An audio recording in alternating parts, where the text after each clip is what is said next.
Hey there, welcome in. My name's Josh. This is the EmbodiedJosh podcast where we talk about artists and their mental health. And today I have a very special guest, my good friend Domlay. I was on a podcast with him and a couple other friends a few months ago, and we had a good talk, and I pinged him on Instagram and said, hey, would you mind sharing your story with me? And he said, yes. So, Dom, hi. Give a bit of an introduction for yourself. How are you? How's it going, Josh? Thanks for having me on. My name is Dom, as Josh said, and I'm a freelance concept artist and a mentor for art students going to Art Center, actually. Going to Art So I've Center? been, That's yeah, sick AF. That's awesome. doing a mentorship for high school students. So that's pretty fun. Wow. Okay, so I was Yeah, gonna ask this question later, but I'll just start it right now. So, okay, so I'm 26, right? How old are you, by the way? We're like close to the same age. we're the same age. We're the Yeah, same I'm age. Okay, 26 great. Okay, so we're as old well. AF. Good. So you're mentoring a high school students, and Yeah, you're a professional freelance concept artist. I'm not. I'm still learning. I'm still a hobbyist and sharing my journey as I'm learning. So to me, I am sizably intimidated by new talent from like high schoolers, art center, college students, what have you.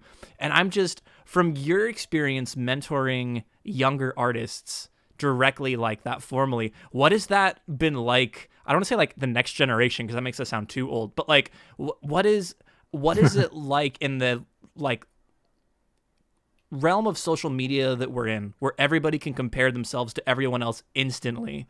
That wasn't around for us as much. Has that like how has your experience mentoring the yeah. younger generation been in the era of social media and like the pressure to get a job, at like your dream studio at 19 or 21 or whatever? Like what's the art culture like? Dude, honestly, it's tough for the younger generation, I feel. Because, like, they have so much information at their fingertips right now that Mm, when I was starting like 7 years ago, I think ArtStation was just popping up, and like Instagram was still that hub of people trying to connect. It wasn't this big like business branding thing now where like everyone has their own brand and stuff. But I didn't have much of a struggle back then as compared to now, because now the competition is through the roof these days because yeah. everyone's doing this. So like I think teaching these students, it's a bit of a Baby Yoda, no. you know it's a bit it's a bit of a learning curve for all these students, because I have one in particular that I'm mentoring right now, and he's just like really passive about learning, and he has sort of no motivation because I don't know if where he wants to go or take his direction Hmm. in art per se. So I think it's that pressure of getting good and Mm. getting better is like weighing down on them. And I think when they don't have the skill, they lack the motivation, I Mm. think, because they can't get it. Whereas like some people, you know, they might have a lot of motivation, but are still practicing in their skills. So it's like that's like where I'm at too. I'm still like daily practicing as well.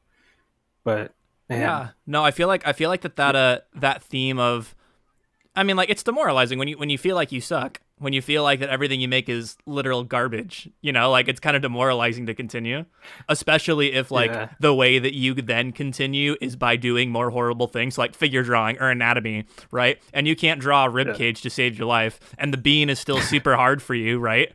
And then you feel one yeah, stupid that you're drawing beans and rib cages, and then two you feel more stupid that you can't even draw them right, and then you look across the street or you open up Instagram or whatever and you see people who aren't struggling with that.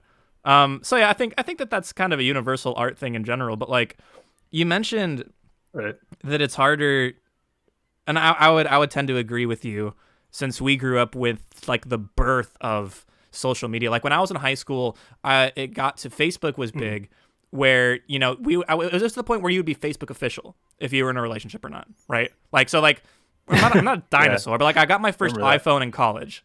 So you're Facebook official. So like, so it was starting to Hmm. get there, but nothing like it is now. Like no TikTok, no Snapchat, nothing as so much.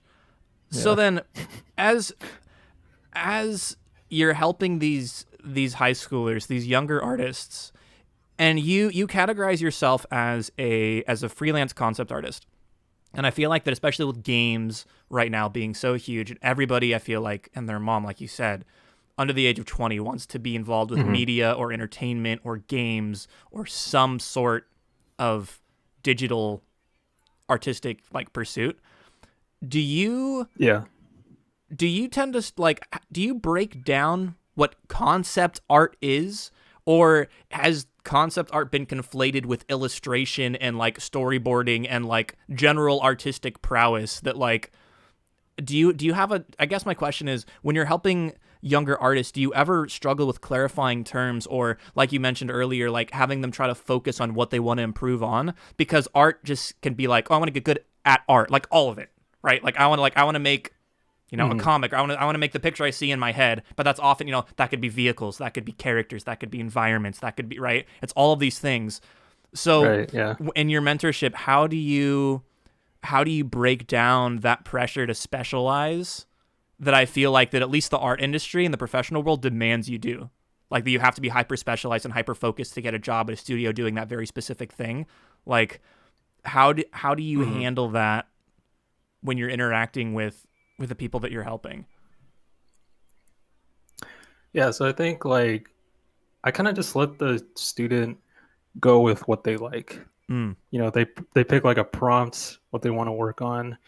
Um, I'm actually trying to steer them a little away from the typical concept art stuff, Mm. just because like I think a lot of portfolios out there can look a little samey.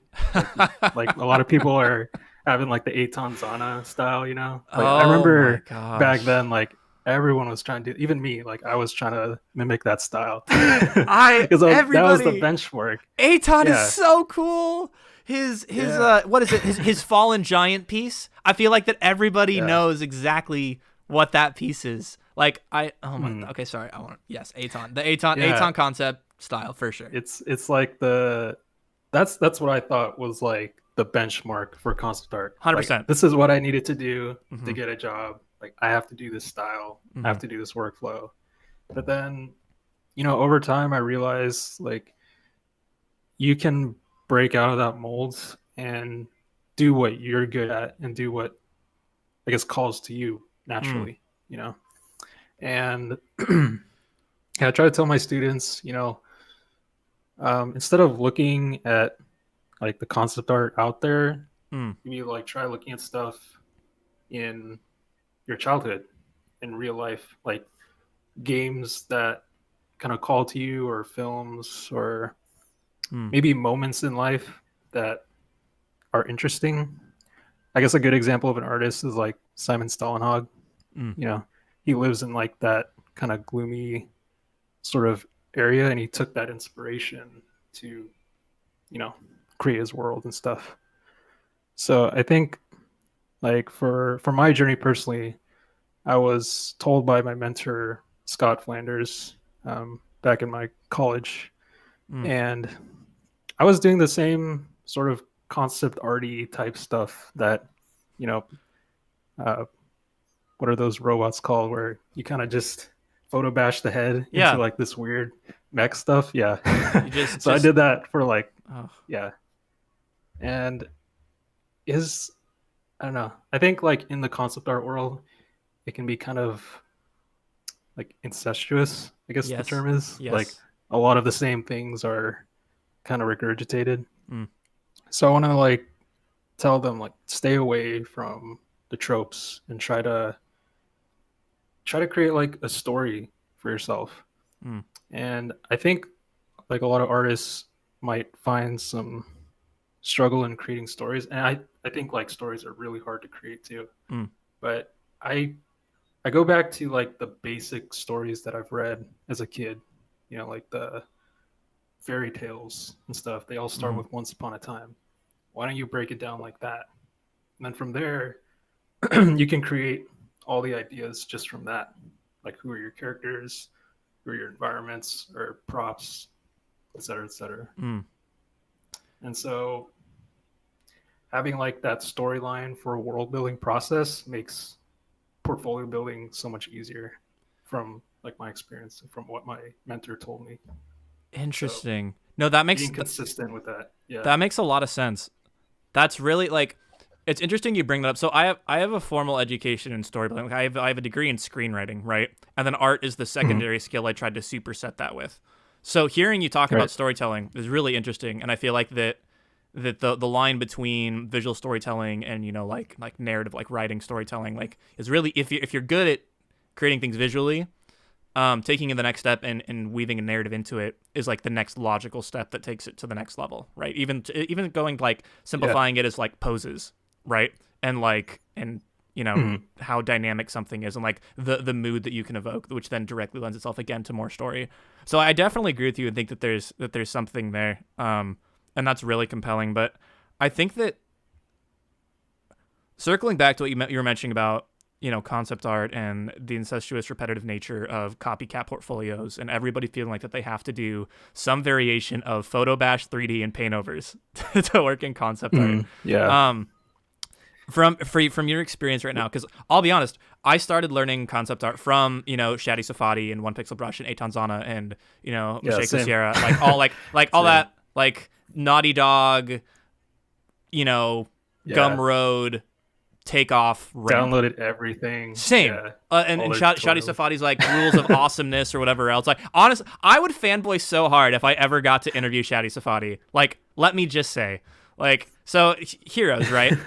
So, but now, like, that was, like, from your experience now, doing concept art for your job, do you, when you're advising these kids, when you're advising the younger artists in the high school and college area to not focus so much on, the stereotypical, that has become a trope, which I guess is really odd, because I didn't think it was a trope when I was learning it, but now, 3-4 years later, looking back over your shoulder, I'm like, oh yeah, that is the A-Town style. That is, like, I see exactly what you mean about that nature, and it's so weird to have, like, lived through something. Maybe that's what it's like to get old, right? Or, like you look at, like, the dressing, like, the clothing trends of, like, the 2010s or the 2000s, and you don't think that you're just living life. You're not thinking about fashion, but then you look back and you're like, oh my gosh, yeah, I used to dress like that, or like, oh yeah, the music used to be like that. Like, it's like like our parents, or like Gen Xers, like they like the 80s or the 90s, and they're like stuck there. I'm stuck in the 2010s, dude. Like, still Panic at the Disco, like punk rock, like Boys Like, like all these things. Yeah, that's a good band. Thank you. Like, so, but anyway, talking about into concept art, realizing that it's 2021 now. Social media and the internet has completely revolutionized the game. You're really encouraging people to try to find their own voice and find their own story and find their own style, which everybody, again, has a massive, I feel, young artists, and maybe you can confirm this or not, like a huge insecurity of what their voice is, what their style is, and they're like trying really hard to figure out get a style real quick. But you're encouraging them to just focus on story, focus on what you like, and it'll just kind of represent and like manifest itself. Like, I think that's really cool. Yeah. I think that's really profound. I think that's kind of freeing too, because I mean, I guess the next question is like, so if you're encouraging people to do that, I feel like the first rebuttal and response would be, well, that's nice, that's very kumbaya, that's very like, oh yeah, we like art, like, oh, just make whatever stories you like that you grew up with. So like, I grew up with like Zelda, I grew up with like Pokemon, so I like cutesy wootsy crap. Like, I love cute stuff, it's adorable. But then the cynical side of me is like, okay, great. But like, again, I'm a hobbyist right now. Like, I make my bills making videos. I don't make my bills doing art. So like, I have more freedom to be able to just kind of putz around and make cute stuff. But for somebody who wants to do art full time, they could feel that pressure. That's like, okay, you can say don't do Eitan Zana. You can say don't do photo bashing in 3D and all these things. But what if I want to get a job as a concept artist? Like, so my question is to you, like, I'm with them. I'm ignorant. I'm not in the industry like you are. Is it possible to be able to be a concept artist and be able to make money and do that for a living without funneling down into the incestuous copycat, photoreal, Naughty Dog style of what concept art has become synonymous with? Like, what would that look like? Yeah. So you're talking about just doing like a style that's completely yours. Yeah, I guess. Yeah, I guess Eitan. the fundamental question I'm having is that if the narrative being preached and encouraged for the younger generation to do is don't be so much of a copycat, have the balls to stand on your own personality and your own life experience and craft an identity that you actually know because you've lived it, right? From your what you like, what you don't like, all those things, and just trust that that would be able to get you a job. Which, by the way, when you're a teenager and you like insecure, like that's a bold ask, which I think is great, and I think it should be asked. Yeah. But like that's scary. And if you told if I heard that advice, I would want it to be true, but I would be really skeptical if that would actually happen or not, because I would feel like, well, no, I have to mirror a portfolio that looks like Riot Games, or I have to have a portfolio that mirrors Naughty Dog, or I have to sell my soul to be a clone of the company that I want to work at, and then make a portfolio that looks exactly like what they're already doing. But Right. yeah, you're encouraging artists to not be so narrow in that like copy paste kind of pursuit. Yeah. Because I was there. I was literally in that position where, yeah, I was doing like the Eitan Zana style and the John Sweeney and Naughty Mm-hmm. Dog style because I wanted to work at Naughty Dog. But, after being more realistic with my goals, I guess, I thought, this might not be attainable in my lifetime, but I can do something that I really like to do instead of, trying to pigeonhole myself into this path that maybe I might eventually hate in the long run, Hmm. So why not just like chase my dreams now and like build my own personal project or whatever and see that come to life, which it did apparently. And so That's awesome. Tell me more um about that. yeah, so back in 2018, I don't know if like Adrian or Andre mentioned this to you, but I was on the journey of making my own art book.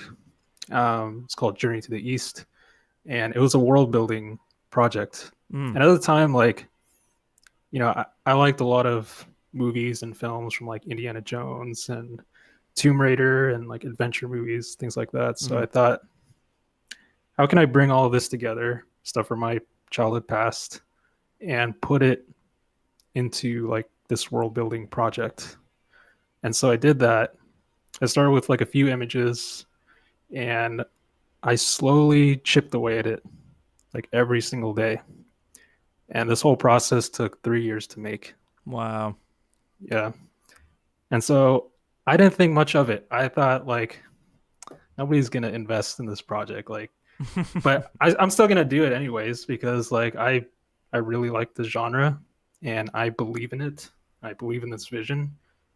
So what if I stay consistent with this project and just stick to this one thing Mm. and hold on to it and see what happens?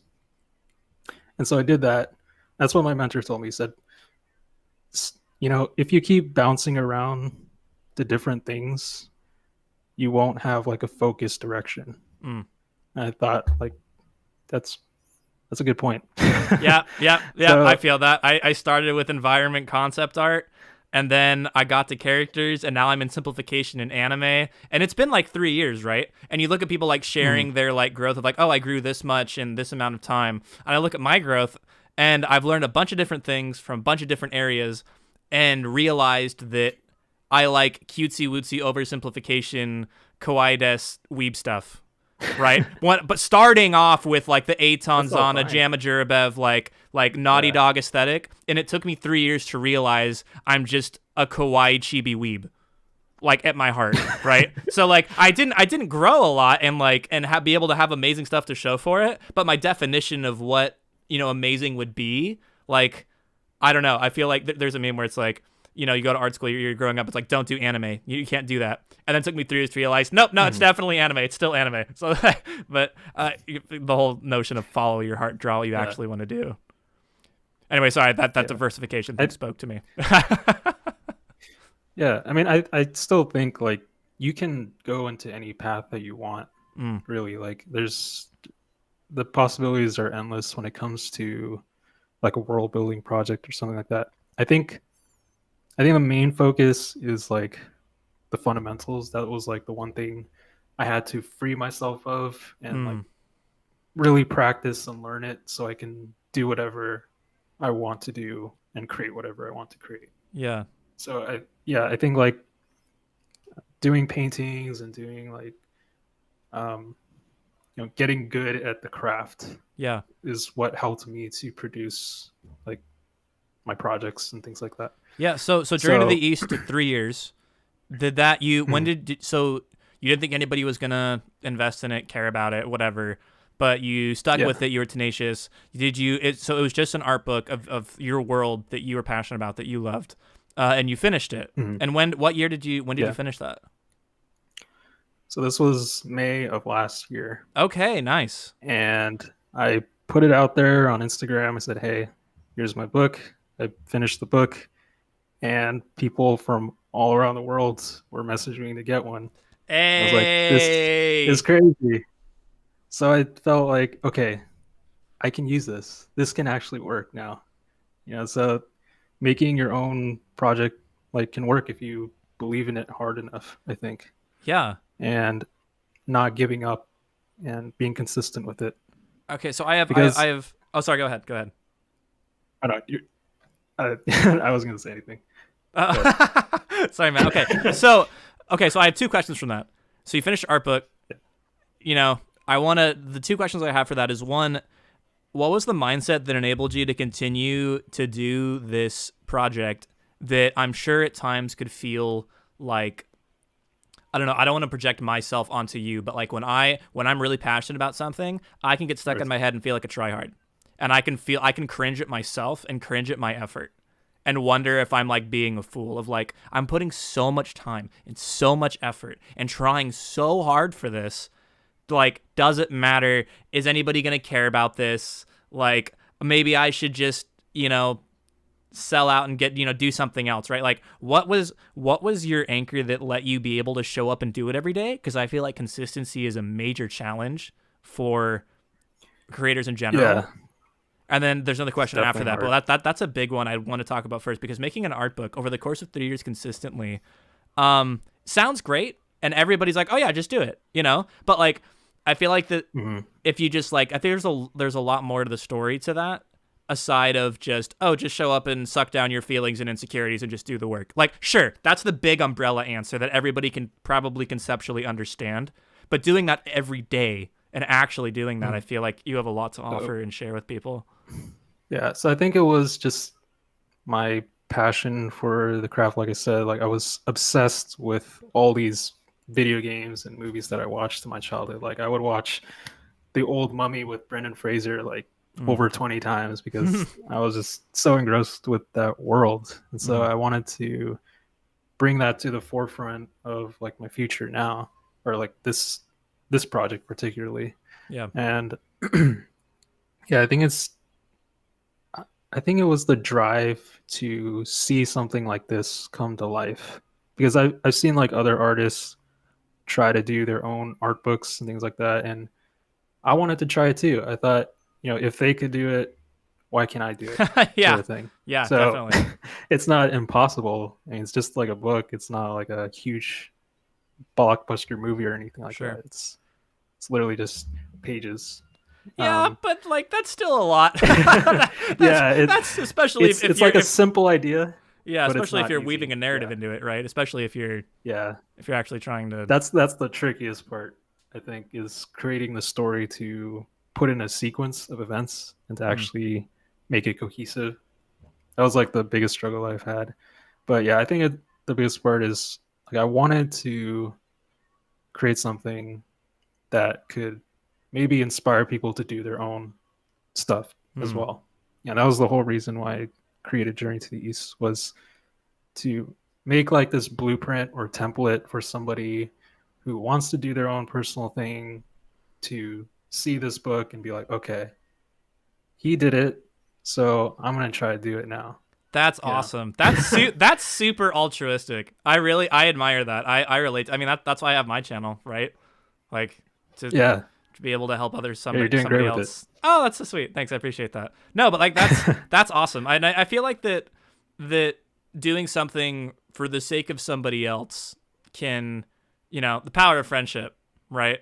To be cynical about it, the trope that's hyped over and over in animes and so many other shows. But like, there's some sincerity with that too. If you're doing it, Yeah. not only that you're passionate about it because you love the genre, you love like you want it to come to life, but then also you want to be able to inspire other people to do the same thing. Like that's sizable. That would make sense why you'd be able to actually do that over 3 years.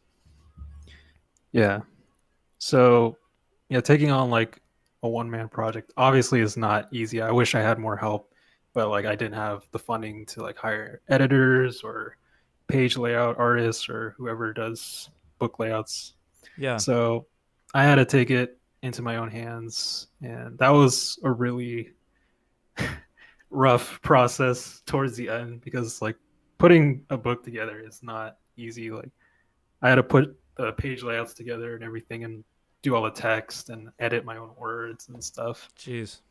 And yeah, I had to go back and forth with the printers several times. I had to re-edit all my pages from back to front. It's like over 168 pages of just Jeez. text and layouts of the pictures. And I lost like 8 pounds in the process. Hey, just through stress. That's that artistic diet, dude. Yeah. Oh. Just sitting on my computer here, just engrossed in my computer screen and trying to get it done and push it out to the public. So during those 3 years, when you're putting your dreams, your sweat, your tears into this book, right? Off of the teaching from your mentor and your philosophy with art of being able to create something that's uniquely your own, that only you can make based off your life experience, what you're passionate about, which is also ironically the thing that you enjoy the most because it's about you and you're not trying to cram yourself into some role at some company. What were you doing to pay the jobs in the like pay the bills? Like what? Because that's taking up a lot of time, but nobody's paying you to make this book, right? So like, what were you able to do in the meantime to live and like survive and keep morale high? So like, for me, before I got the job at Oculus, I was in the restaurant and I was waiting tables and being a bartender and doing room service in hotels and things like that. And it was really toxic and served as like a fire to make me work harder, which on one is like, so it's kind of like a double-edged sword, but like it sucked. It wasn't a fun time. It was not an enjoyable experience. But it's what I had to do while I was trying to transition and do something that I cared more about. Did you have, like, what did you do during that time to be able to fund the ability to make a book? So I was actually part-time freelancing while I was in school. So as a student, depending like where you come from, like my family was kind enough to help me out, so I didn't have to rent out an apartment to go to school because school was like 10 minutes away from me. Wow. So why bother renting an apartment? Sure. So I could stay at home and save so much money, especially in California. Yeah. Oh, gross. Yeah. No. Okay. It's awesome. Yeah. It would probably like cost me a budget to not even be able to fund the book. So I took my freelance money to fund the project. Essentially, I didn't want to do a Kickstarter because I didn't feel good like asking people to say, hey, like, can you give me money for my project? Yeah, exactly. Sure. I don't know. It just didn't feel good to me. So I thought, okay, I'll save up my money and I'll put the money into this, and then people can just buy it from me. So that's what I did. I got a freelance job over at Nexon, which I did for a little while. Did you maple? And no, it was a totally different it was like a really serious game project. Oh, sorry. Like in the vein of Vindictus and that sort of thing. Sorry, no, that was more of a question of did you maple past tense, not did you work on MapleStory. But did you grow up playing MapleStory? Yeah. Yes. Okay, sorry, great camaraderie there. Oh my, I spent so much money on Nexon Cash. Oh my gosh! Wow. I was playing Combat Arms. Combat Arms, dude. Combat Arms made me feel like, so I was terrible at shooters. So Maple was out, and then Mabinogi came out, and you were like, ooh, 3D anime. What is this? Yeah. And then Combat Arms came out, and for somebody who's bad at shooters, which I was, it was like I viewed it as like training. First of all, it was a novelty, but then also it was like your training ground before you got into Call of Duty and Halo, where the jocks played, where the cool kids in high school played games, right? So I would view it as like grinding, so I could play Combat Arms before I could go play the real manly tough boy video games of, you know, whatever else. Nexon, sorry, tangent. That's hilarious. Okay, nice. You got to gig it. You got to gig it. Oh yeah, but at the same time, like the novelty was being able to talk with friends on the internet. Like that was unheard of. MapleStory still to this day is the reason why I text in like 160 character bursts. So like some people like if you like I don't do like text bombs. I text in like sequential message blurp blurp blurp because there is a cap in Maple for like 100 to 200 characters.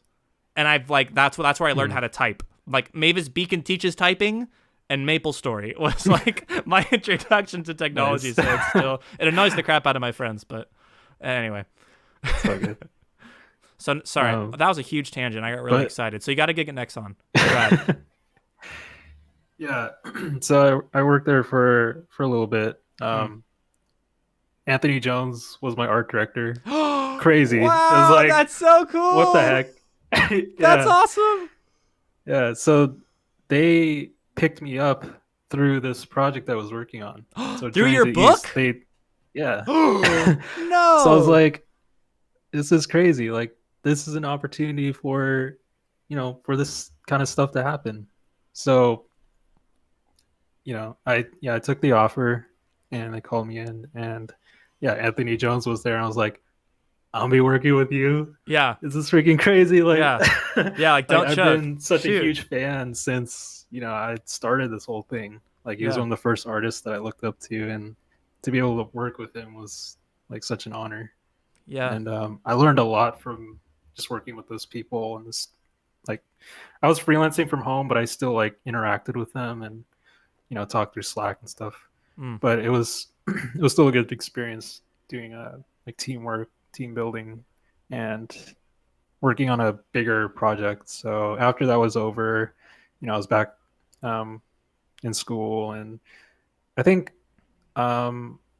towards like the beginning of my last year, that's when I started getting my teaching gig. And so that's when I could like save up more money from the mentorship and the design school I'm working at still. So then timeline, you were working on your book while in school or during school? Okay. So you were working, so okay. And then the work that you were sharing to like social media and things on your book also simultaneously served as a portfolio piece to get you a job with Nexon, where you're able to make cool connections and meet superstars and just have a great time. That's awesome. Yeah. And then from there, it just branched out, and like more and more people started sharing the work, and I made new connections with other people from other studios, wondering what the heck this book was. And I think I had like some people from like CD Projekt Red like ask me like, "Hey, what are you making?" You know, and I said I'm just making like a personal project. Like it's nothing special, you know. Oh like, my god, that's so cool. Like I really love like the world building stuff that you're creating and things like that. I was like, really appreciate it. Yeah, it's like, okay, let me print that and put it on my wall. Thanks. Like yeah, like other people from Ubisoft were looking at it because it was in the vein of like Assassin's Creed, so I think maybe one of them thought I was someone who worked on Assassin's Creed, so they were curious, but I've never worked on like any Assassin's Creed games. But I would love to. I would absolutely love to work on. For those of you watching at Ubisoft, hire Dom Lay. No, dude, that's sick. Okay, so yeah. All right, that's bananas. So it's done. 2020 of May. That's almost a year ago. That's 11 months ago. What is like? So you have your mentorship teaching gig now. What does it look like? Like that makes so much more sense with your advice for helping younger artists. What do you like? What's next? What does that look like? You made it. It's sick. People are interested, but it's your own IP, right? Like, Mhm. what are your plans, and what would you advise somebody else to do? Because you could sell the rights to it if you wanted to, which I don't think you would do. But like, Right. would you try to Yeah. go turn it into a game, a show, use it as like just a portfolio and apply Um, to something, which doesn't seem like something you do either. I'm really curious.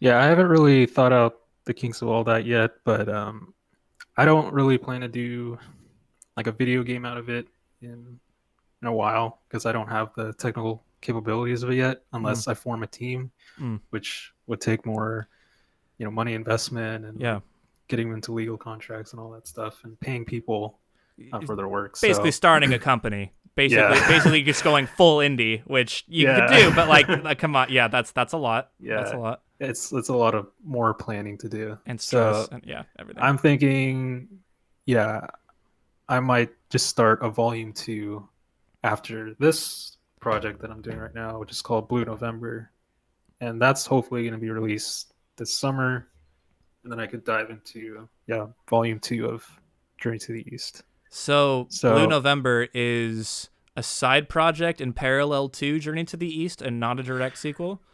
Is it in the same world it or so if you've seen the recent stuff I've been posting on Instagram, mm, like that whole block is literally that project. So it's mm, it's a completely different genre from got Journey it. to the East. Um, it's also influences from my childhood. Like I played Dishonored, Oh, Bioshock, like all yes. those other games, and Fantastic. that's like the the recipe for this project. So So it I sounds thought, like just you're not making directly any money from what you're the most passionate about, which is Journey to the East and Blue November and potentially Volume 2, which makes a lot of sense, by the way. That's a really smart idea, just mhm, to continue the success of make another book. You already have experience making a book. You already have momentum from the first book. That's brilliant. But you don't like they're thanks. not strictly per se paying the bills. Like they're paying in other ways like Yeah, exposure, which sounds that's so toxic. I didn't mean to step on that, but like like the connections you're able to make, you were able no, to it was able to open a door over at Nexon for you, but like it's not, if I was a high schooler or a college student wanting to emulate your success, I would be incorrect in assuming that making an art book is directly funding now your current ability to like live as an artist full time. yeah. I mean, it's not like the main source of income at all, but it is like a little chunk of income Yeah. if people want to buy the book. But yeah, mostly my income comes from like teaching other students, trying to build like a business on the side and create tutorials for people to, purchase from. And I'm trying to like find ways to make content that gives value to people, Mm, teaching content, sure. and trying to monetize that. Yeah. So helping people get their feet off the ground to do their own thing. Yeah. But if I had to say to somebody, like a student who wants to do this thing, I think like if they don't have any bills to pay in school, well, full time, as a student, Mm, I think that's like the perfect uh, shot to take yeah. for this, because that's like the predicament I was in. I was like a full time student, but since I was a full time student, I thought, why not take advantage of this time Yeah. before things get busy like later on. Yeah. When I have bills I So have to pay. Right. yeah, so yeah, use this time now with like 6 classes that I was taking while doing this Yeah. and doing freelance. So I had to find ways to juggle like all this work. And I thought to myself, I don't have to rush this project. Like I Mm, can literally take my time. I can chip away at the project little by little each day. So I'll post an image from the project every couple days or so mm, until it stockpiles into sure. this giant, you know. So I think of them as like Lego pieces that you play with and you just build the castle, Yeah. you know. So all these images tie into each other until it, yeah.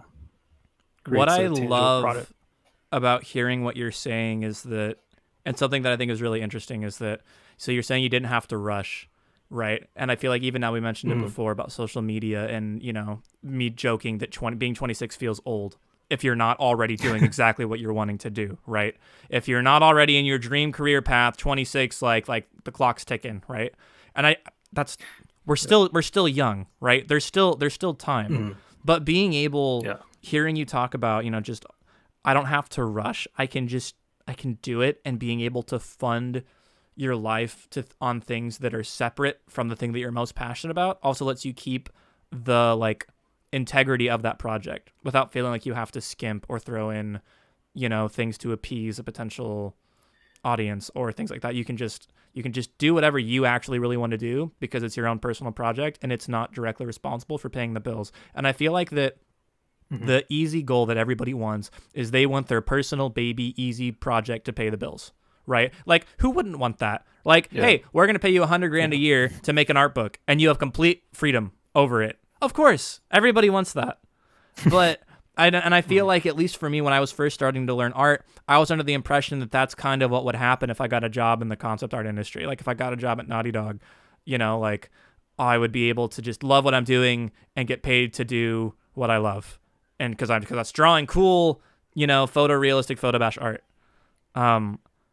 But I feel like that the part of your story that I love the most is your clear priority on what matters the most to you, and sticking true to what you're passionate about and being willing and comfortable to do other things to pay the bills, and then being really smart and intentional of bridging that gap of it's not like you're waiting tables, right? It's not like you're doing something completely unrelated to art to pay the bills. You are a concept artist. You are a freelance concept artist. You do tutorials. You help.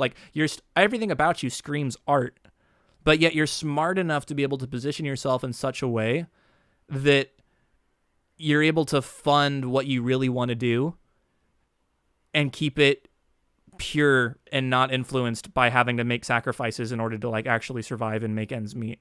And I feel like that is the really hard part for people to understand, because you're still paying the bills doing art type thing number one, but then you're really passionate about art type thing number two, which is your book.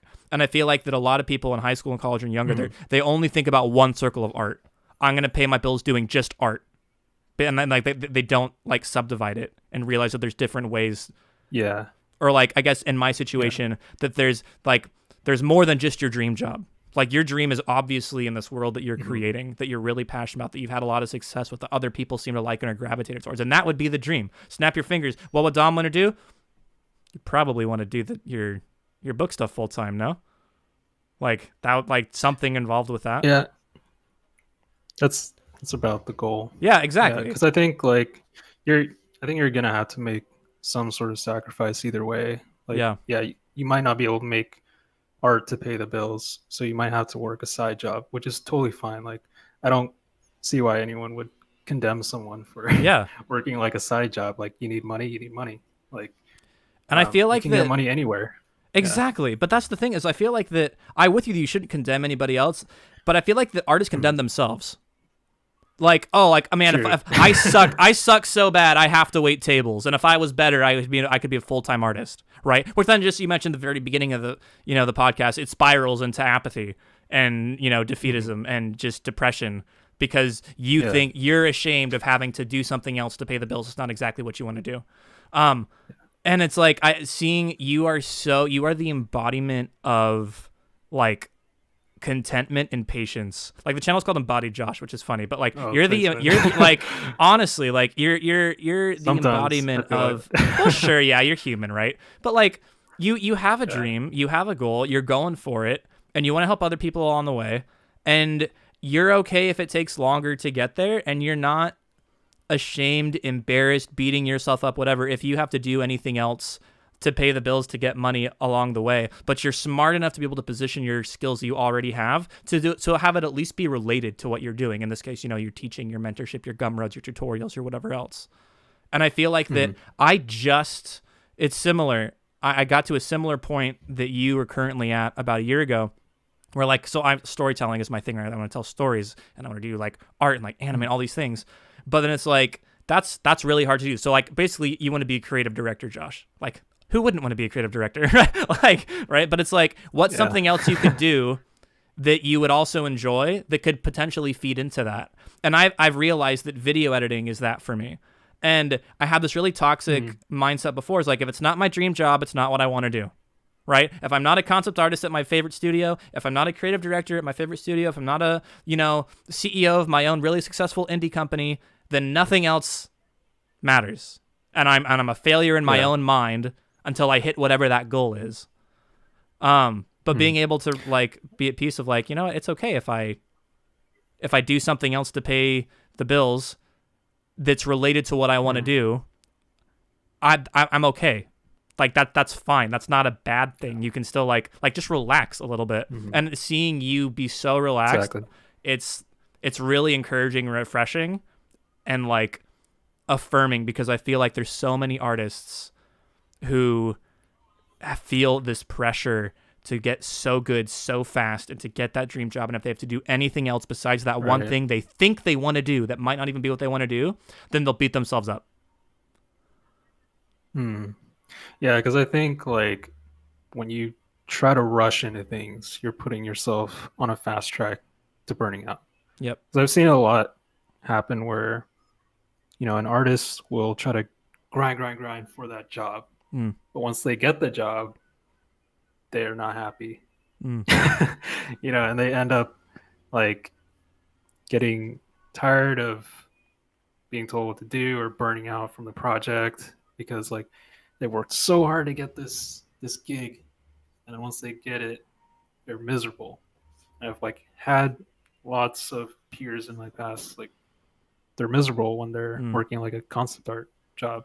Yeah. Because all these years of practice that it took them to get there, like now they're feeling the job, and it's not as fun anymore because you're doing like call out sheets for whatever project, or like it'll just feel like work. It's not passionate work. It's just work to get money and to pay the bills, which I think like making money is one thing, but like for me, I want to leave some sort of legacy. If I have a family, if I have a kid, I want to leave a legacy for my kid. Instead of like working at a studio job, like, hey, like I made a book in my lifetime, I can share that with my kid, and maybe he can get inspired by that, to maybe one day do something like that in his future or her future. Yeah. So, yeah. I think for me. Oh, go ahead. No, for you. Yeah, I think. Yeah, like money, I know will come in time, and other opportunities, like there will always be more opportunities if I just focus on myself. Like I think it goes back to that law of attraction, where if you just focus on you, you can bring the opportunities to yourself just by improving yourself and, like getting yourself at a good place in life where you're happier. And when you have that positive energy, you can attract so many opportunities to you. When people can like sense and feel that you're passionate about something, like they gravitate towards that. And people will contact you eventually, which it all plays out in the end. Yeah. No, I definitely, I think it's really inspiring to see your patience. And I think that it's something Thanks, man. that it's so cool to see you be rewarded for it. Because like it's again, like you said, like you see somebody grinds, and then they show up and they're exhausted. And from how you structure your life, how you emphasize the portions of your story of how you were to sum up, your artistic life and up until this point, all of the emphasis on your story is in the art book because that's what you're passionate about. And from that standard, to anybody asking, like you've already made it, you finished the book, it was really well received. It opened up doors along the way. But here you are, you're 26, and it's like, well, now what?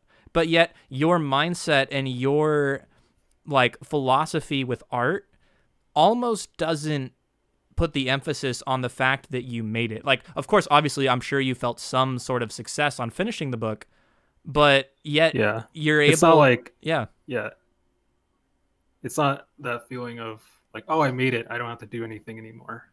It's more of like, there's still work to be done. You know, I feel like hitting the top for me isn't as important. Like, if I stop inspiring people, that's done for me. mm, Like, I still want to keep going. Like, I don't want to just make it to the top and stop and not be like growing in the art world still. You know, yeah. like, I always want to continue growing and learning. I think like that's really important. It's just So it's so cool to see in a goal oriented, metric oriented society of, once I get verified, once I get my dream job, once I get X, then I'll be happy. Basically, is what it can cynically boil down to.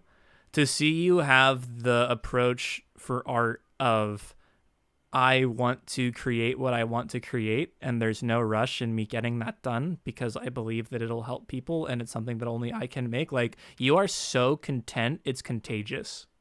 Right? Like, it's like it boggles my mind because I burn out too much. I fall into that once I get X, then I'll be happy thing. Like, I struggle with that a lot. So to see you make I amazing used to feel that way stuff too. and just because, oh, sorry, no, I didn't mean to imply that you didn't at all. I just mean, like, you are way more content than I am, and way more like, you don't beat yourself up as much as I do, which I don't mean as a flex. I feel like that toxic people can try to flex that they're too hard on themselves. Like, that meme for a job interview, what's your biggest weakness? Oh, I'm too hard on myself. It's like, no, that actually is a weakness. Like, you shouldn't hate yourself. You should actually be more like Dom and be able to, like, go for the long haul and realize that art is a sprint and be able to make what you want to make and be okay if it takes longer than what you might want, and that it's not a reflection of you as a person if you have to do other things to make money, or like, that consistency that you have to be able to do this is really rare, I feel like, in general, but especially for younger artists. And it's really inspiring. It's really cool to see. Thanks, man. Yeah, because I had this major problem in the past, where I thought it was like a race to the finish. Mm-hmm. Like, I Yep. wanted to get better. I need to get that job. I need to outbeat all my friends. Mm-hmm. That whole like hyper competitive nature when you're just starting out Mm-hmm. learning this stuff. And over time, I realized that was like such a toxic mentality. Mm. Like, why am I competing against anybody? I shouldn't be. And like, my naive brain at like 20, 21 or so Yeah. just thought like I had to do what it takes to like get a job because I need this. But like, when I entered college at Laguna College of Art and Design, LCAD, that's when my mentor like kind of knocked some sense into me and Mm. like you know gave me a wake up call. Because yeah, like at the time I was copying a lot of industry artists like John Park, Mm. yeah, Anthony Jones, Mm. Aton. Sure. And so I wanted to be like them. And my mentor, he told me like, why do you want to be like those guys? Like, why don't you just want to be who you are? And I listened to that and I was like, I don't Oh. know. Like, I don't know how to be myself. Like, Yeah. how do I be me? Yeah, especially when you And don't like then yourself. Like, I yeah, know me. I don't like me very much. Like, like, I know all the things about me that I don't put on the internet. I know all the things that I think, like, it's like, and especially when you're younger, when you're in high school, when you're college, it's like, why don't you want to be yourself? It's like, because I don't like myself. like, why would I want to be this loser? Like, I would rather aspire to be some great, like, art god. Why would I want to be this guy? yeah, But I think that's yeah, really powerful. I think that's really, really powerful. yeah. So yeah, taking that wake up call like really shook me up because I didn't have a vision or direction or even purpose in the art life, I Mm. guess you could say. And I was always like seeking and searching, like trying to find my style, trying to find where I fit into this whole art industry or whatever. Mm. And I think like after he said that, it took me a lot of soul searching. So I literally had to just scrap my whole old portfolio Mm. just completely from scratch. And yeah, during that time I was doing a lot of sci-fi techie stuff and robots and Yeah. all the tropes that you'd see in concept art. Yeah. So he basically like put my portfolio up in display on his classroom, and he like gathered everyone around me to roast my portfolio in front of the Oh. class. And he's like, "This is probably what you should not do."